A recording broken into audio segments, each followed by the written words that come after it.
جس شان سے کوئی مقتل کو گیا وہ شان سلامت رہتی ہے۔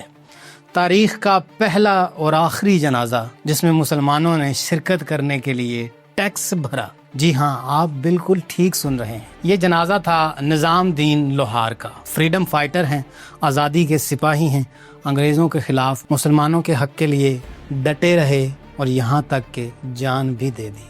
عام جنازے آپ نے دیکھے ہوں گے، لوگ ہوتے ہیں 50-100 سینکڑوں کی تعداد میں ہوتے ہیں لوگ، لیکن یہ وہ جنازہ تھا جس میں ہزاروں کی تعداد تھی۔ انگریز سرکار نے ٹیکس اس لیے لگایا، ٹیکس گو کے 2 آنے تھا، اس وقت کی بات کریں تو بڑی رقم ہوگی، 2 آنے ٹیکس اس لیے لگایا لوگ کم سے کم شرکت کریں گے اور یہ معاملہ یہیں پہ دب جائے گا، کیونکہ یہ آزادی کے مسافر تھے، فریڈم فائٹر تھے اور شہید ہوئے ہیں۔ لیکن مسلمانوں نے جوگ در جوگ کہا، یہ جاتا ہے کہ وہ 2 آنے ٹیکس پے کرنے کے لیے بھی لائن اتنی بڑی تھی اور کوئی یہ پرواہ نہیں کر رہا تھا کہ میری باری پہلے آئے یا میری باری پہلے آئے۔ ہر کسی کی خواہش یہ تھی کہ میں یہ ٹیکس ادا کروں اور مجھے وہ ٹکٹ مل جائے جنازے کا، کہ میں اس شہید کو کندھا دے سکوں، اس شہید کے جنازے میں شرکت اپنی پوری کر سکوں، حاضری کو یقینی بنا سکوں، مہر ثبت کر سکوں اور یہ دکھا سکوں کہ مسلمان اپنے شہیدوں کا کس شان سے استقبال کرتے۔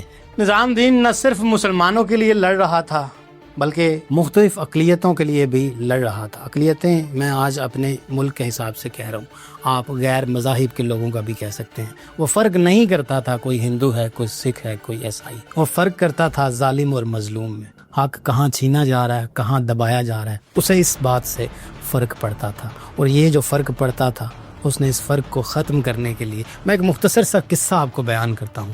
اس کے ایک دوست ہیں سکھ، اب نام غالباً میرے ذہن میں نہیں ہے اس وقت نام، لیکن ایک سکھ دوست تھا جس کی والدہ کو قتل کر دیا، یعنی کس بیس پہ کیا ہو، لیکن اس کی والدہ کو انہوں نے مار دیا، سکھ دوست کی۔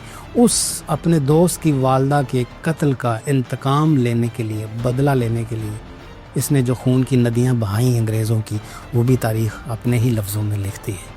اس کی بہادری کے قصے آج بھی بچوں کو سنائے جاتے ہیں۔ اس کی بہادری کے قصے مختلف کتب میں ہیں، لیکن افسوس یہ ہے کہ وہ دفن ہو کے رہ گئے۔ وقت کی گرد نے انہیں ہٹ دیا ہے، چھپا دیا ہے، دبا دیا ہے۔ ہمیں اور آپ کو ضرورت ہے اپنے بچوں کو ایسے فریڈم فائٹر کی کہانیاں سنانے کی، ایسے فریڈم فائٹر کے قصے بتانے کی، ایسے فریڈم فائٹر کی شان بتانے کی۔